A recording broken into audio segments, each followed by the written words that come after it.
XFM. Elis James and John Robbins on XFM podcast. Thanks for downloading the XFM podcast, the Elis James and John Robbins podcast. We had a fun show today. I'm particularly excited because don't give away the outcomes, Elis. Elis wanted to give you a bit of information there that may have led you to work out what happened in the show.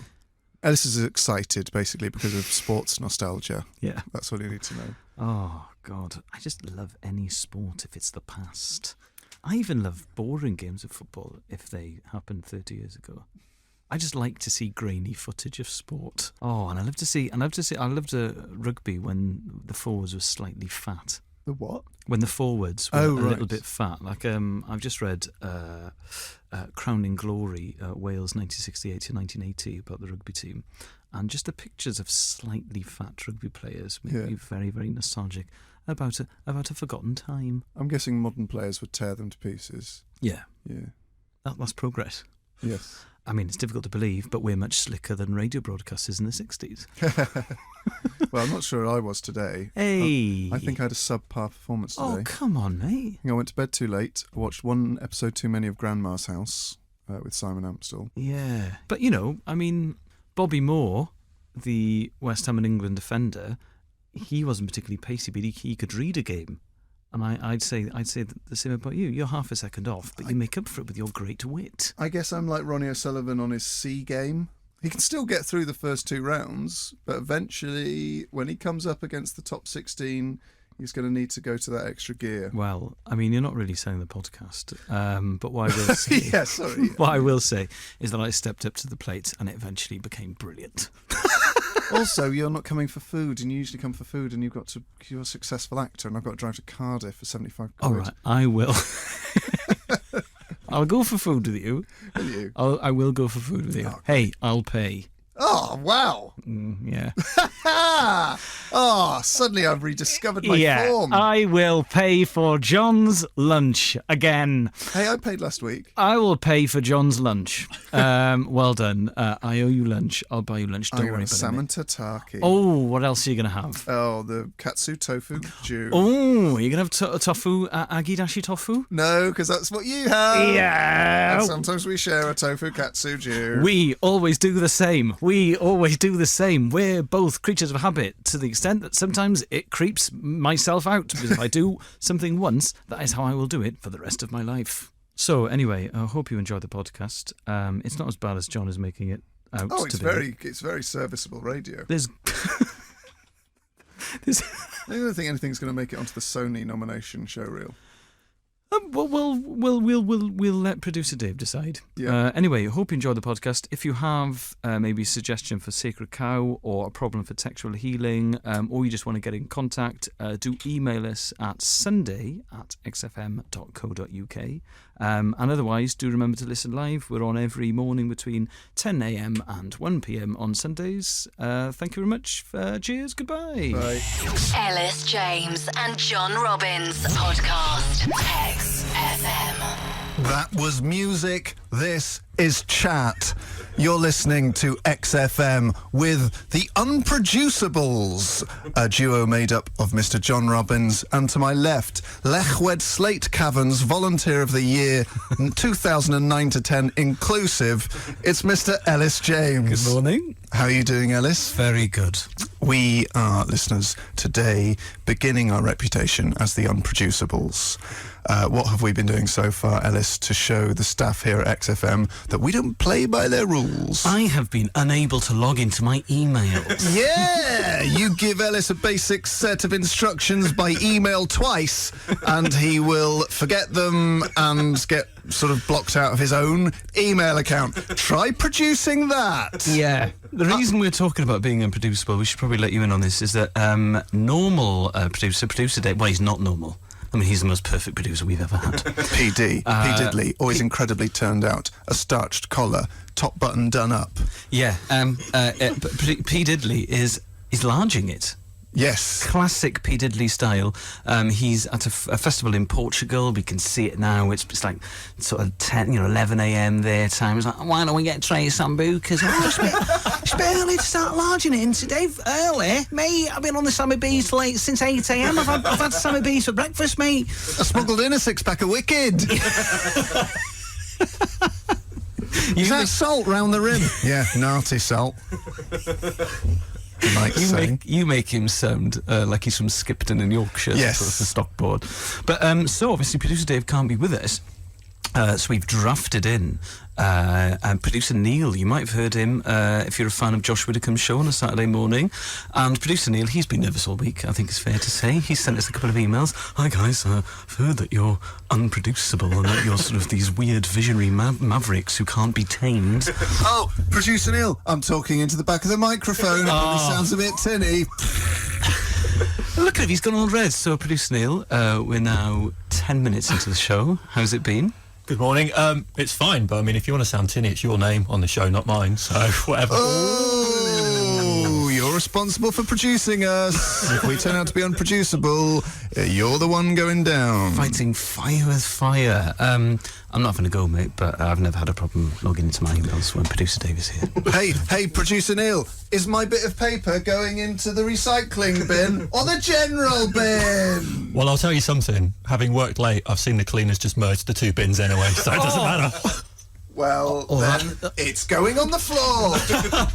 This is it. This is what Howard Stern was like in the 80s. Litter, not checking emails. I swore at a printer earlier. Yes, you did. Because the system to print in XFM offices is needlessly secure.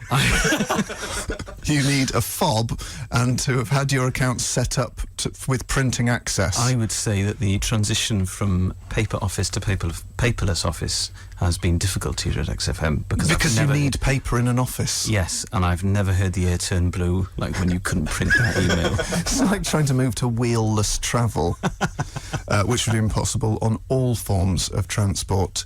So, ladies and gentlemen, I hope you're having a smashing Sunday. Have you had a good week, Elis? Yes. What have you done? I did a gig in Northampton and I died really hard because they hated me. What did they take against specifically? Everything. Really? Yeah, and it was the same material that I did last night in Covent Garden, and that went quite well, so I'm blaming the people of Northampton. From quite well to bad. That's the full spectrum of Ellis James's They looked at me like I was from a different planet, and that was a humourless planet. So what was your... because often when a comedian really struggles, listeners, if you're stand-up comedy fans, it will be something they've done in the first minute, the first 30 seconds, even before they've got to the mic. So what was the first point at which you realised you were doing what we in the industry call an Elis? Do you know what? The first 2 minutes I thought, this isn't going to be the best gig of my life, but it'll just be one of those gigs and I'll get through it. And then after about 5 minutes I thought, this is going to be a struggle. And then after 10 minutes I thought, this is going to be a long 25 minutes. And after 20 minutes I thought, I'm going to come off now. And then because we'd started late, which wasn't my fault, I missed the train I needed to catch, so I had to get the last one, which was an hour's wait. And that hour's wait? Yeah, that train was delayed. So then I missed the bus I wanted to get, and then the next bus went from a different bus stop, so I missed that one because I didn't realise. And then eventually I had to get a bus into town, and then I got a taxi, and I got home very late. What time did you set off and get home? Well, I was off stage at about 5 to 11, and I got home at 2:30, and it should really be an hour's journey. Why didn't you just drive? Because I don't have a car anymore. Oh dear. Yeah, so I had to get the train. I'd been led to believe that it would be fine, but it wasn't fine. How was your week, John? Mine was fine. We've just had a text in say boats and helicopters and seaplanes don't need wheels. What shape is the rotor blade? And they've got and planes land on wheels. Seaplanes don't. I mean, wheels, okay, I'll amend it to all forms of transport would be impossible without circles, circular machinery, and cylinders. Okay. But yeah, you're right on terms of seaplanes and boats. What I like about that text is that there's no exclamation mark or smiley to imply that this person's being light-hearted. He's just angry. It's just boats and helicopters and seaplanes don't need wheels. So. Just a point of order, actually, guys. Stop being such an idiot. Well, mate, maybe it's because we're unproducible. FM. Elis James and John Robbins podcast. That was Lazaretto by Jack White. Lazaretto sounds like a sort of a dessert you get at Pizza Express. Yeah, pick me up. Yeah, it's figs, gelato and an espresso. We've had a text in saying, "Hi, lanky Oxbridge dude. What about skis? Pedantic in barking." Correct. Skis do not need wheels. Or circles, actually. In the same way that pedantic does not need an R and barking needs an I, and you don't capitalise what, skis, dude and lanky in that context. Oxbridge, correct. It's a place. Hi, it's the start of a sentence. I mean, pretty much every word I've got issues with there. But thanks for your input, pedantic in barking. Thanks for your correspondence early doors. We've had some emails in as well because, as regular listeners or podcast devotees will know, we have an email address where you can contact us with ideas for features, or if you want to talk about a subject which you listen to on the podcast, it's sunday@xfm.co.uk.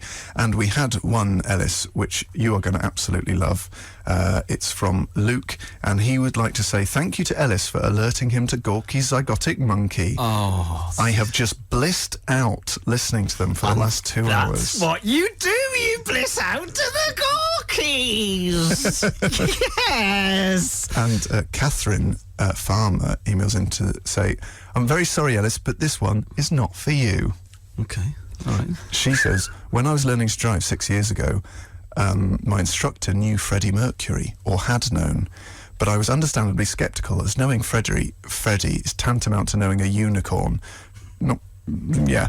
But He did exist. Yeah, he definitely I've seen exists. footage. He's not the stuff of sort of Middle English folk tales.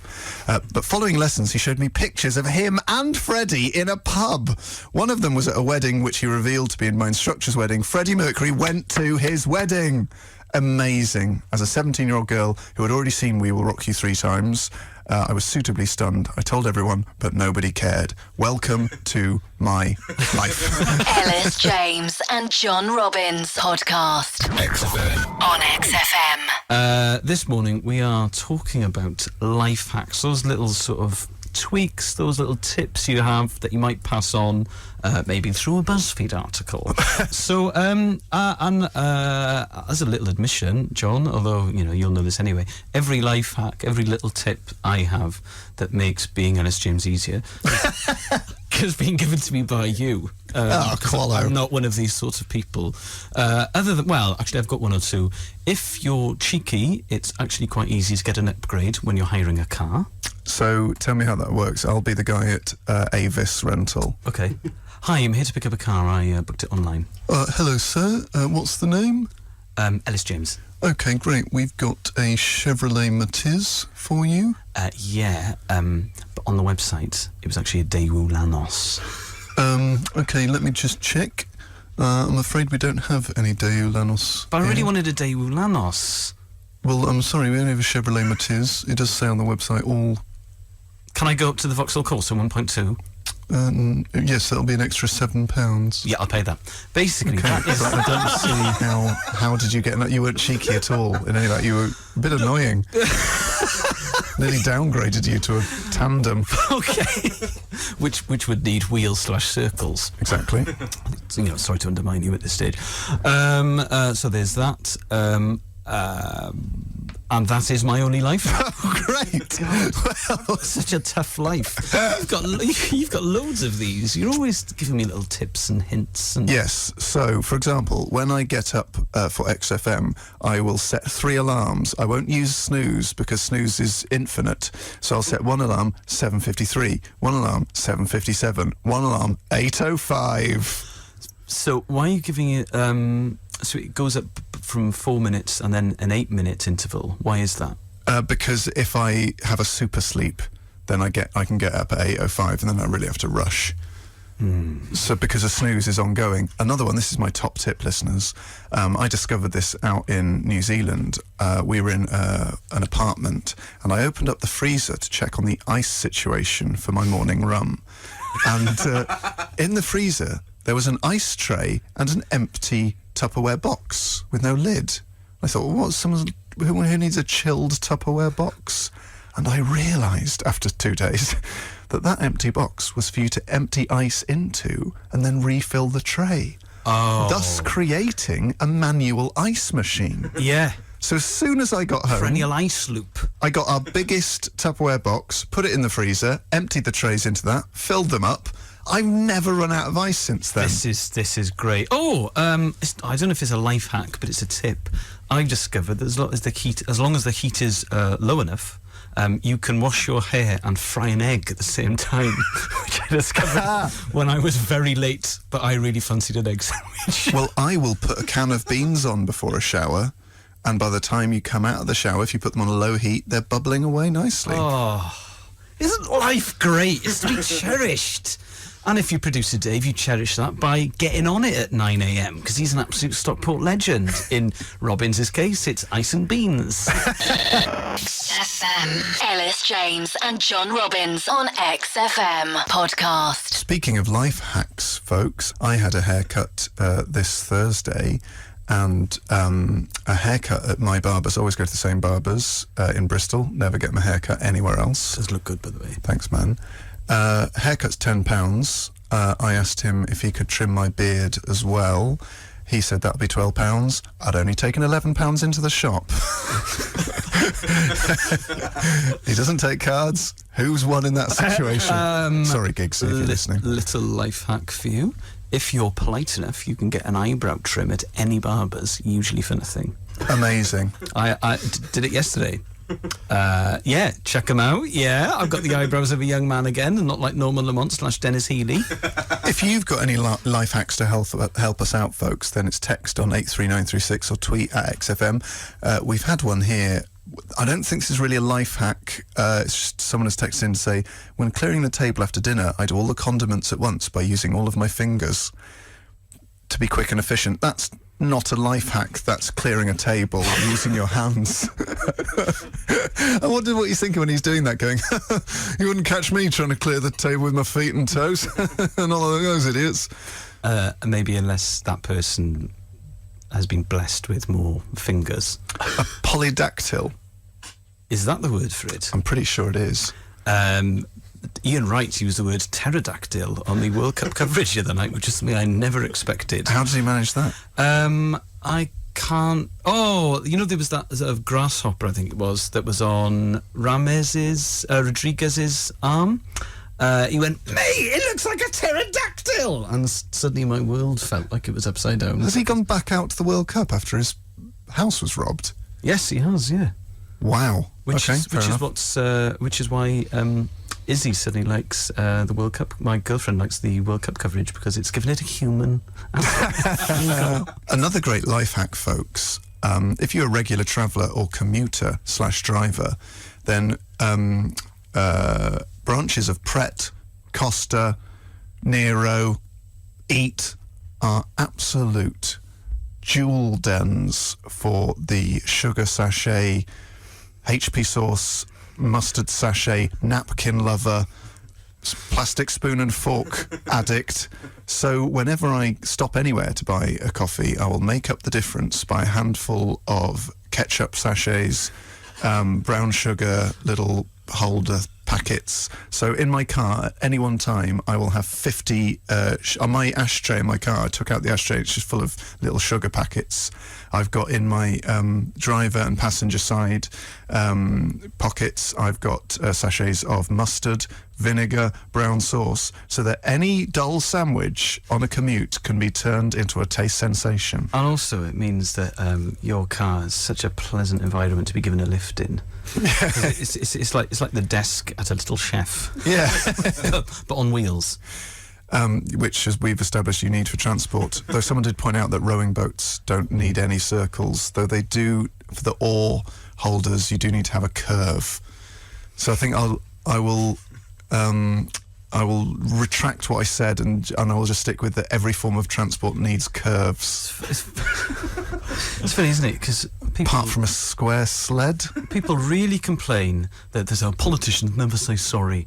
You're not a politician, but it's good to see someone in the public eye apologise for a mistake they made at the start of the show. Transport needs curves. XFM. Elis James and John Robbins on XFM podcast. That was Pompeii, Babastille.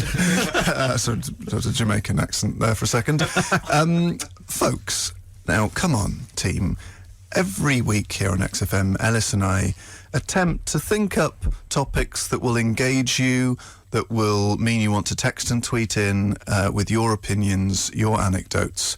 Unfortunately today, what seems to have happened is that the topic that has caught the imagination of 16 to 35-year-old indie music fans nationwide has been what form of transport do not use curves.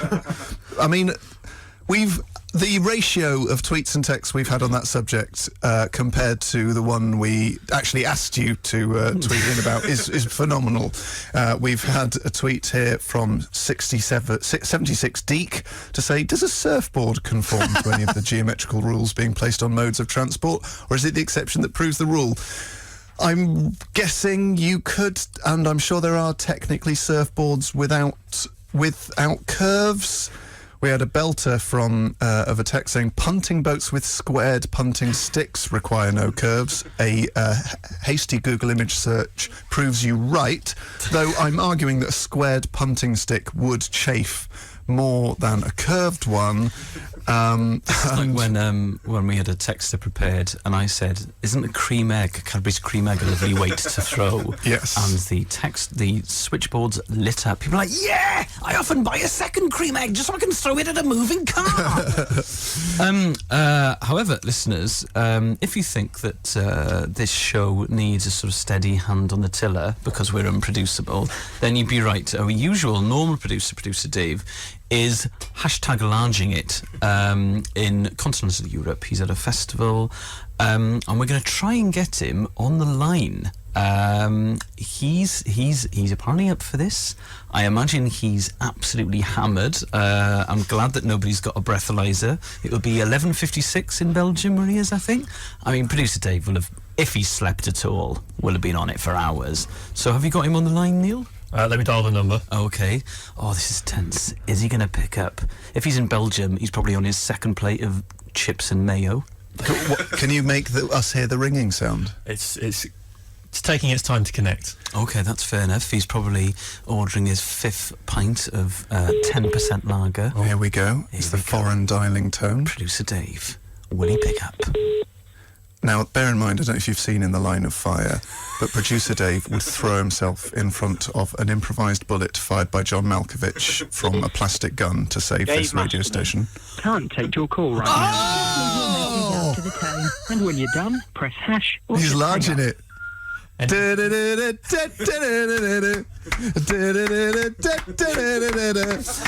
I'm producer Dave. Can I have another tray of sambucas, mate? £4, €4 for a panini. You're joking, aren't you? Who's that calling? XFM? I ain't picking that up. It's costing me 40p a minute to take the call. I could spend that all on whiz.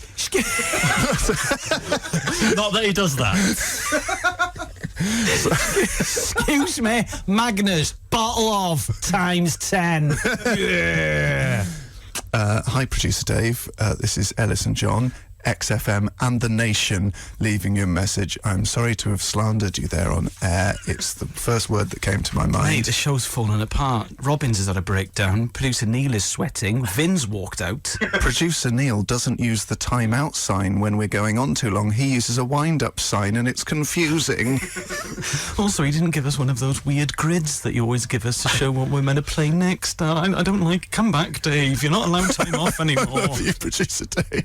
I love you, mate, and I love the fact you've got such nice hands. So, producer Dave, this is a message from Elis and John and producer Neil and Vin. So we miss you very much and hope you come back soon, safe in one piece, and to one place. Unless you get splinched, like in Harry Potter stories when people try to apparate. Anyway, now he's making the timeout symbol. It's getting back to normal. You're listening to XFM. We're Ellis James and John Robbins, the Unproducibles. This is Beck. Ellis James and John Robbins podcast. XFM. Folks, it's now time for our regular feature, Sacred Cow.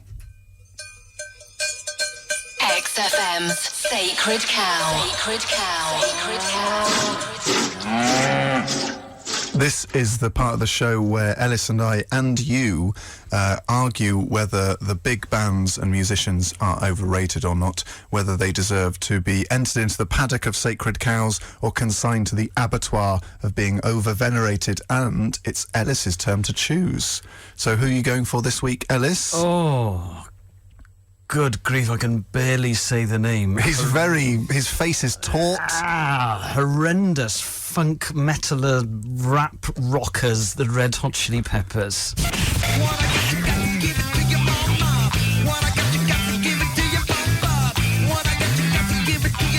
There they are, bassing away, slapping the bass, going diggity-diggity a lot. Oh. What's wrong with that, Ellis? Achavi, which is Welsh for disgusting. What's the word again? Achavi. Achavi. Yeah, or if you're talking to a toddler, achapach.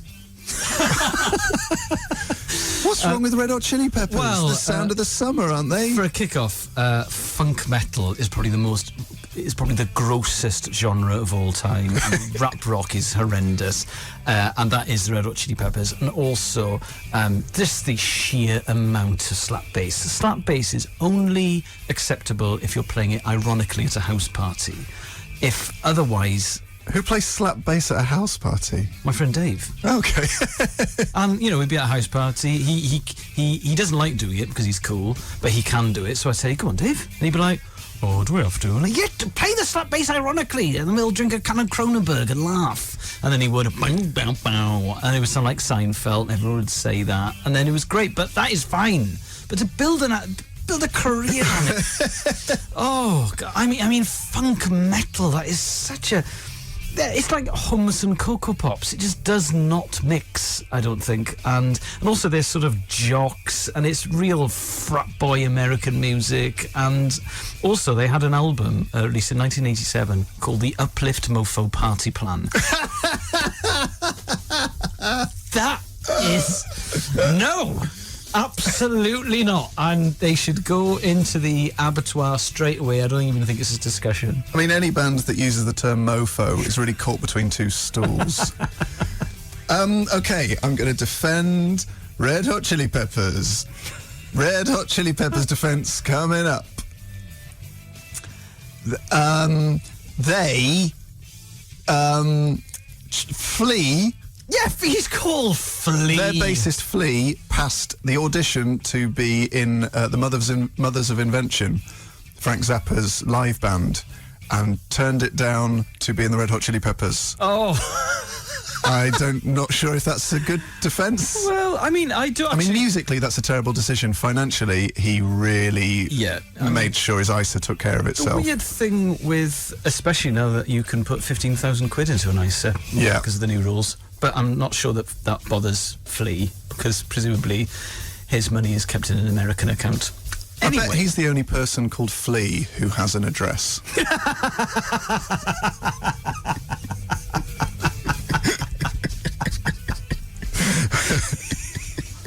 Yes. The other thing with the Red Hot Chili Peppers, they're massive. I think, and when I lived in Cardiff, they did 2 nights at the Millennium Stadium. I've never met a Red Hot Chili Peppers fan. Who are they? Why are you putting your hand up, producer Neil? I like them. What? Well, I like them up to Stadium Arcadium. No, what? Which is hit and miss. Which is the last album but one. So you're what? You're a fan of the Uplift Mofo Party Plan? Well, no, Mother's Milk onwards. Right, okay. That window of their career. So you don't like Freaky Styley from 1985? Not particularly. I was only 2. Okay. Yeah, but you must like music from before you were born, producer Neil. I was just looking for an out. Okay. Californication's a good album. The thing with Californication, the first 6 tracks are all absolute belters, and then there's another 10 tracks. I think they probably should have reined themselves in again a bit. Come on, Ellis, what's there not to like? How long slut. Come on. I also... Separate myself. I'm going to sing this argument. Anthony Kiedis, the lead singer, has got too nice a body to be in a rock band. He's also got too nice a body to have been a drug addict. So, I mean, how can you be a drug addict and... Hey, Iggy Pop's pretty hench. Yeah, but in that weird sort of leathery skin way. Well, once you lose all of the fat off your body, everyone essentially looks muscly. Yeah. Okay, well, I'm going to think up some really good defences for the Red Hot Chili Peppers. I mean, I think the lyrics speak for themselves. This from around the world. I know for sure. Ding, dang, dong, dong, ding, dang, dong, dong, ding, dang. I mean, come on, Elis. That speaks to you, doesn't it? Oh, listen, Producer Neil, please, for the last hour of the show, can we just play the Uplift Mofo Party? FM. Elis James and John Robbins podcast. It's time to reveal the results of Sacred Cow. XFM's Sacred Cow. Sacred Cow. Sacred Cow. Elis, do you want to talk the listeners through the ebb and flow of the Red Hot Chili Peppers debate? Yes, I made an excellent anti-Red Hot Chili Peppers argument. This was met with a lot of pro-Red Hot Chili Pepper sentiment, which panicked me. It did worry me. A, I thought, how can anyone like them? And B, I thought, have I not got my finger on the pulse of the XFM listener? However, I then made a plea for all of the XFM listeners who don't like the Red Hot Chili Peppers to get their phones out, start texting, start tweeting, practice your thumb movements. Also, while I was researching them, Anthony Kiedis is 51. Wow. His girlfriend is 20. Oh. How do you feel about that, El? Uncool.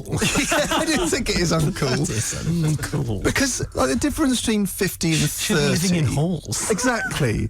If you sort of difference between 50 and 30, fair enough. But she's going to be like making like YouTube videos with her student friends, like Gangnam Style imitations, putting them on. What does he think about that? Yeah, and also, if she's anything like I was at 20, she'll be eating exclusively tuna pasta bake. Yeah. Whereas Anthony Kiedis can afford to eat at very good restaurants. Yes.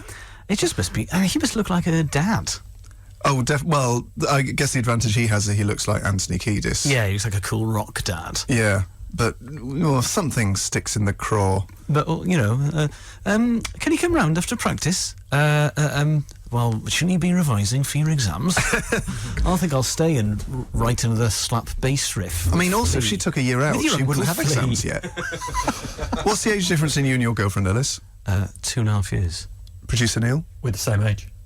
1 year.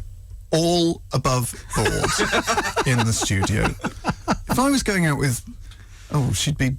Well, she wouldn't have been born. 2 years old. Good Lord. And last time a rock musician tried that, it had terrible consequences.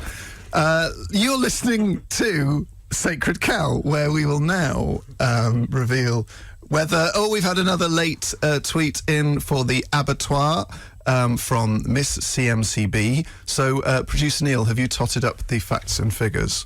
I have. And Elis, your last minute plea did some work. Oh. But this is a bit confusing today. Right. Because people are saying we either hate or love the Red Hot Chili Peppers, which is what we want them to say. But there's a period where they love them, and then outside of that period, they hate them. So we kind of need to split the cow in half like Damien Hirst. That we've never done that before. No.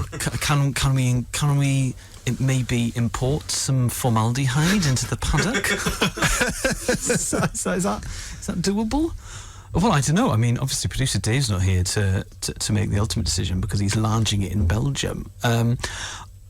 Well, I mean, I don't think that they do have a golden period. I just think they have a bad period lasting 30 years. But you're the producer, mate. Well, I mean, if we are going to cut it in half, we need to put it out as misery, so... Oh, brilliant. So he gets killed either way, because you can't have half a live cow in a paddock. Brilliant. Might as well send both halves to the abattoir then. Oh, it'd make cow tipping really grim, wouldn't it?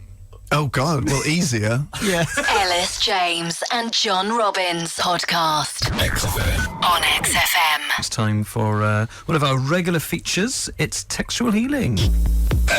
I told her that I was in Bend It Like Beckham. I have a doll's house in my bedroom. I think I've just drank some wood. Right? XFM. Textual. Textual.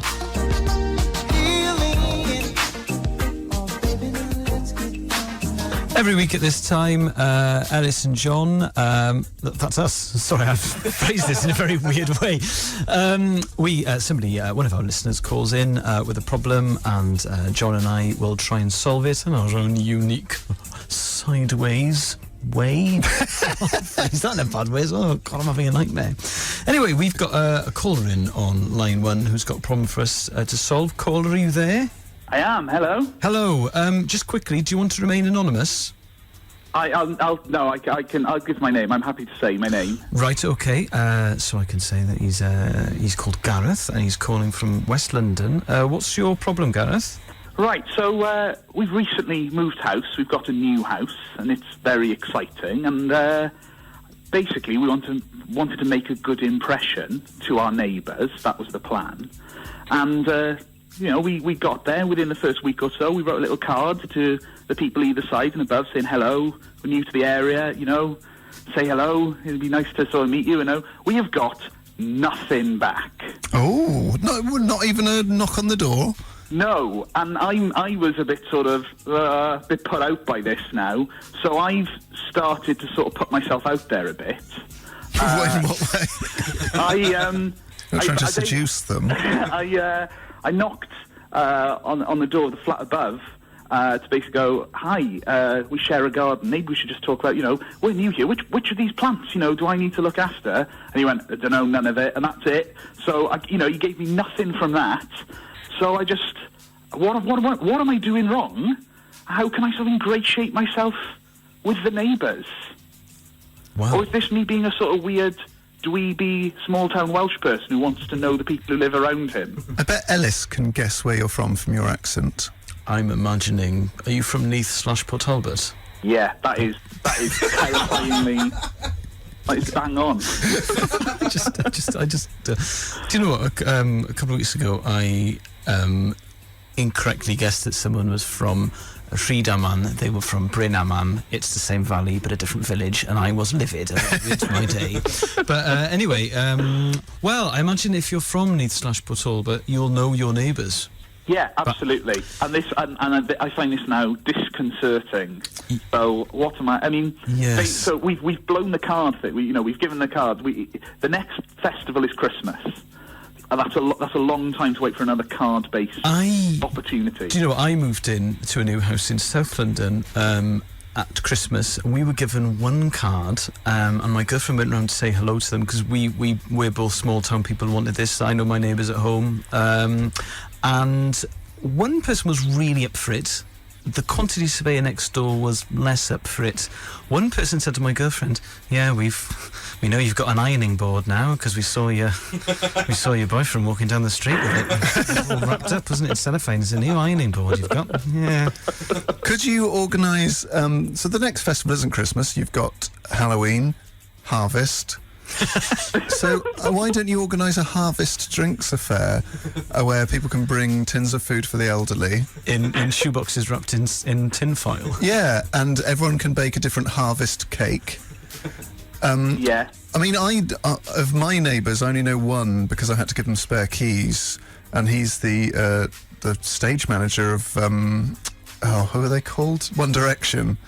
So he tweeted me saying, have a good time on holiday, the keys are safe here, which has now been favourited 48 times by One Directioners, retweeted about 30 times. Absolutely mental. Why would you even if you're a fan of One Direction, why would you retweet that? Because you're mad. Hang on. If one of Gorky's Psychotic Monkey tweeted someone to say, "I left your spare keys under the mat," I would favourite and retweet that. Would you? Yeah, fair enough. Okay, those guys, I'm on message. I get it. Yeah, fair enough. Well, I think, what have you got? You have a shared garden. Could you maybe have a summer barbecue? It's quite a small garden, but I think I probably could. I think, yeah, I could. I could do this. Maybe you start misbehaving, and that'll get their attention. Leave the bins in the hallway. How do you feel with walking down the street naked? I'm not happy with that. Oh, semi-naked? I'm more a bins in hallways and walking down the street naked kind of guy. What sort of music do you listen to, Gareth? XFM, 24/7. Oh, brilliant. Producer Dave will love this when he gets back. We'll just play XFM really loud, download Elis and I's podcast, and put it on big subwoofers. And they'll be like, hello, what's that great chat and amusing banter we were hearing earlier? And you'll say, oh, that's the Elis James and John Robbins podcast. And then they'll listen to it, they'll hear this conversation, and then they will think, do you know what, I have misbehaved and not been kind enough to my neighbours. And they'll come and make amends. Other than that, I think one option is you could maybe learn a new instrument, a loud one, trumpet or drums. Yeah. And that is people will crawl out the woodwork if you start playing trumpet scales at sort of 9 at night. That is going to bother people. So hopefully we've given you plenty of ideas there. Yeah. I think I might go for the trumpet. I think I might give that a go, just to have a break from XFM 24/7. XFM. Elis James and John Robbins on XFM podcast. Now it's time for everybody's favourite feature, Winner Plays On, where Elis and I battle it out over the course of 5 questions based around our specialist topics. We win. If we win, we get to play our favourite track. Elis, so far, has had 2 successive victories, which I think is a record for him, on the subject of the 1988 Wales Triple Crown winning rugby team. Elis, if your Triple Crown winners should win the Triple Crown, getting 3 in a row, what's your selected track for today? How Soon Is Now by the Smiths. Ooh, my chosen track, should the film Silence of the Lambs triumph over 15 Men, Welsh and Proud, is Monkey Gone to Heaven by the Smiths. By the Pixies. I looked at the thing and saw the Smiths. My specialist subject is actually my hometown of Carmarthen. I lost, remember, but never mind, I can do it again. I know a lot about rugby. Prepared the wrong topic. Don't worry about it, that's fine. No, right, live question asking. Are you sure, mate? I can answer questions on rugby again. No, because otherwise it'll invalidate the whole thing and I won't be able to sleep tonight. That is true. Believe John. Should give him a minute. How are you doing? No. I'm very good. No, I don't need a minute. I can do it live. That's the... What? Okay, I can go live. 5 questions. Listen, I'm going to answer 5 questions on Carmarthen. John hasn't prepared his questions. What usually happens is I would say I'm always 10 minutes later to the studio than John is. And he doesn't let me forget it. He will go on about this. He'll say, how can you live like that? He can be quite judgmental, but I'm fine because I love John like a brother. That's cool. However, I'm not going to mention this lack of professionalism. I'm going to pretend it never happened. So let's toss a coin. Neil, if you could toss a coin. Oh, no, I've got a coin here. You've got a coin? Yep. He's got a coin. Heads or tails? Tails, please. It's heads. Right, okay. So, Elis, I will ask you first. I've got the Wikipedia page up now. This has never happened before. It's live Winner Plays Oning. We may need slightly longer than the 60-second bed. Ladies and gentlemen, 5 unprepared questions on Carmarthen, starting now. When Britain was a Roman province, Carmarthen was the civitas capital of which tribe? The Silurians. No, it was the Demetai tribe. Last question, mate. Is this part of your ploy? No. According to some variations of the Arthurian legend, who was born in a cave outside Carmarthen? Merlin. Correct. In the 16th and 17th centuries, the dominant business of Carmarthen town was still what? Agriculture. Correct.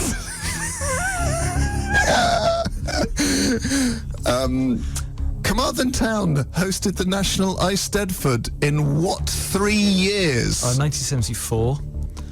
And the other 2 would have been start of the century, 1910 maybe, and then one in the 19th century. Well, give me a year. of 1890. Oh, 1911. It was 1911 and 1867. They are tough questions, mate. And in what year was the Boys' Grammar School founded in Carmarthen? Oh, well, it depends on... I mean, it moved to the... Because I went to that... Well, it was a state comprehensive by the time I was there, but that was there from, like, the 1840s. But there'd been a grammar school in Carmarthen for, like, 400 years, so 1550. 1587.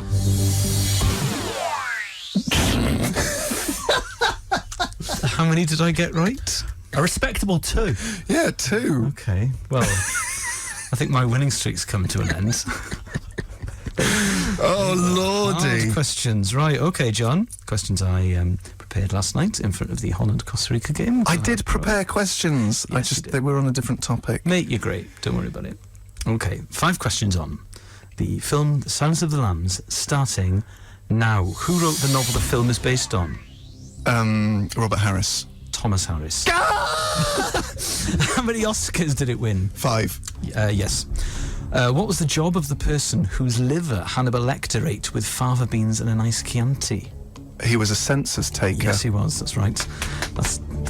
Oh my God, you're weird. At the end of the film, from which airport does Lecter call Starling to say that he's having an old friend for dinner? Panama. No, it's Bimini in the Bahamas. So no. Why does Hannibal Lecter think Clarice Starling is so motivated to save Catherine? To stop the screaming of the lambs. Yes, to stop the nightmare she has of lambs screaming. Neil, what did John get? He got 3. In very controversial circumstances. Though I did technically provide you with 5 questions on Carmarthen, a couple of them may have required quite intricate knowledge of Roman history. Well, it's Wales's oldest town, so I mean, I should have seen that coming. I could have answered questions on the rugby as well. I mean, I'm just a very can-do guy. So, to celebrate my tainted victory, we are now going to play one of my all-time favourite songs. It's the Pixies with Monkey Gone to Heaven. XFM. Elis James and John Robbins on XFM podcast. So now we have a piece of correspondence chat from our email address Sunday at XFM. Now, Elis, you've singled this one out. Do you want to read the email? From Kitty? Yes. This is Messrs. James and Robbins, and anyone else reading this, please read this first sentence as shameless flattery. Very exciting. I'll display admiration for your work, particularly on your radio show. Blah, blah, blah, and listen to your podcast. However, I'm emailing to ask for help. Long story short, as an end of A-level celebration, the parents have offered to buy 5 albums of my choosing, which is a cool gift for parents. Excellent gift. That is for passing by her 11 plus. My mum got a corgi. Anyway, really? Yeah, it's true. A corgi called Sean. Oh, that's quite nice. My problem is that I have a swear word taste in music. You two are very cool music connoisseurs. Correct. Who would be the best people to give me advice in this area? So, lads, if you can be bothered and have time, which 5 albums would you suggest to a newcomer to decent music? What are your top 5 albums? Much obliged. Kitty, now then. She did end that by saying, if you can be bothered and have time. I just say, in my defence, before what I'm guessing Elis is about to say, I could be bothered and had too much time. Yes. Now then. Shamefully, I didn't respond because I don't check the XFM email in the house. Okay, so that's bad. I only ever do it when I'm in the studio. I check it daily. John checks it daily, right? So I should have done this, but I didn't feel able to when I did check the email because John's response was the length of an undergraduate essay. It's about 2,000 words, and I would say is creepily detailed. Astral Weeks by Van Morrison, which is John's favourite album of all time, and he has a framed copy as a birthday present in his hanging up in his house. What I love about, because John's written a little paragraph for each one about why he finds the record so inspiring, he's actually included a link to a Lester Bangs, who is a sort of legendary rock critic, review of Astral Weeks, just in case Kitty doesn't believe the 500 words he's written on Astral Weeks is inspiring enough. I like the mythology of this album almost as much as the album album itself. Also, what John does is that he congratulates himself on his own choice and on how cool he is in an email he's written. So he'll say, yeah, I mean, it got 10 out of 10 on Pitchfork, you know, but then that's because I've got a great taste in music. So the first 5, he's written sort of quite a detailed summary of why he finds the records so inspiring and brilliant. And the last 5, it's just you know, Queen is Dead, Smiths, Graceland by Paul Simon. The first 5, my top 5 albums of all time, could be quite obscure to especially someone who's just finished their A-levels. Yeah, that's fair enough. Do you want to read out the 5 albums I've recommended? Top 5, Astral Weeks, Van Morrison. Number 2, In the Aeroplane Over the Sea by Neutral Milk Hotel. Number 3, also what I love is you've written a swear word in your description of this, of your feelings towards it, but you've used an asterisk because she's doing her A-level. She's at school. Number 3, Ghosts of the Great Highway by Senkel Moon. Number 4, Lift Your Skinny Fists Like Antenna to Heaven by Godspeed You Black Emperor. It's such a shit, you've misspelled Emperor. And number 5, I See a Darkness by Bonnie Prince Billy. So those are the records, listeners, if you want to get an insight into the mind of Robbins. Also, I would like to point out that Kitty has not replied. I think what she has done is thought she just picked the brain of a popular music station DJ and has tapped into a very deep stream and has found it decidedly creepy. So Kitty, if you're listening, I apologise, but it's just my passion. My top 5 albums is my topic of choice. Kitty, if you're listening, I'm not as troubled a soul as John. Yeah, Elis will just fire it off in a text. Yeah. Park Life Blur. Elis James and John Robbins podcast. XFM. So do you want to, for Kitty, rattle off your top 5 albums now? Revolver by the Beatles. Bang. Today by Gorky's Psychotic Monkey, which is difficult to get hold of, although maybe you can get it on Discogs, the website. I would say Radiator by the Super Furry Animals. Oh dear. Pink Moon by Nick Drake, and the first Bert Jansch album. Oh, lovely stuff. Yeah, but it would change because, you know, I'm like the seasons, I'm always changing. Tomorrow will be 5 different albums.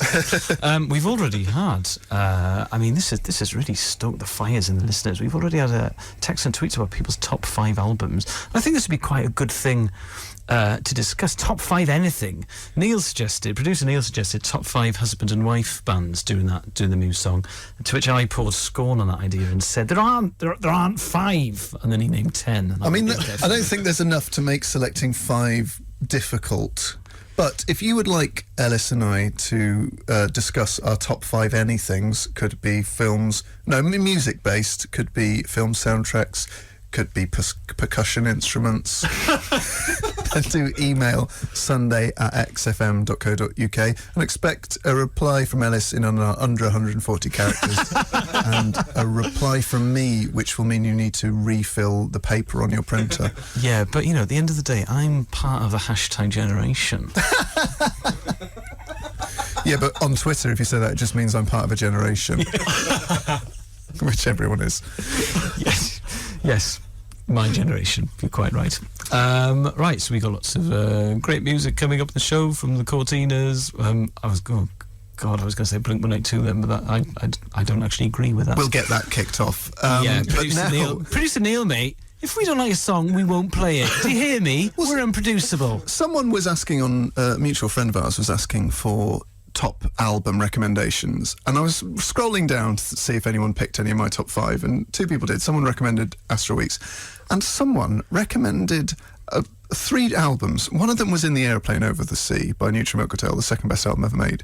The other one was American Idiot by Green Day. You would have to be schizophrenic to think that those 2 albums could be put in the same list. What? He's an idiot?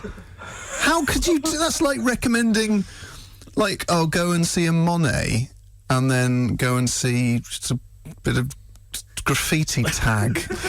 What an idiot. FM, Elis James and John Robbins podcast. Coming over by Roll Blood, you're listening to Ellis James and John Robbins on XFM, and I'm in a good mood now. Elis is now broadcasting with 90% added vim because he decided what his topic is going to be for Winner Plays On. Our regular feature, if you missed it, where we battle it out over 5 questions to play a chosen track, and there was controversy today. But Elis has got to change his topic because he lost. And what are you going to choose for next week? The football grounds of England and Wales. The football grounds in England and Wales of every division? Just league? The Football League. Yeah. Yeah, I'll go. Yeah, I'll go all 4 divisions. Capacities, names. Architect Archibald Leach, who designed, for instance, the main stand at Villa Park, and was. I've got so much to talk about. I love grounds. I get a surge of adrenaline whenever I see sporting stadia. I used to have to drive past the Oval Cricket Ground to get to my girlfriend's old house, and I loved it. And occasionally, I would let out a roar of appreciation at the lights. This is a very strange man, if you've ever met him. Don't come dressed as a football stadia, he'll probably hump you. So, folks, it's been a topsy-turvy roller coaster of a show because Elis and I, as ever, are unproducible. Producer Neil's done his best job in Dave's absence, but the leather belt that Dave keeps above the clock in the studio has yet to be removed. So we obviously didn't cross too many barriers. I mean, hitting me with a piece of bamboo during the news was, I think, a bit much, Neil. But at the end of the day, we're unproducible. So are we better than Josh, Neil? Like my children, I like you equally. But like everyone, you have a favourite child. It's you, John. Yeah! John really needed that. Look at him.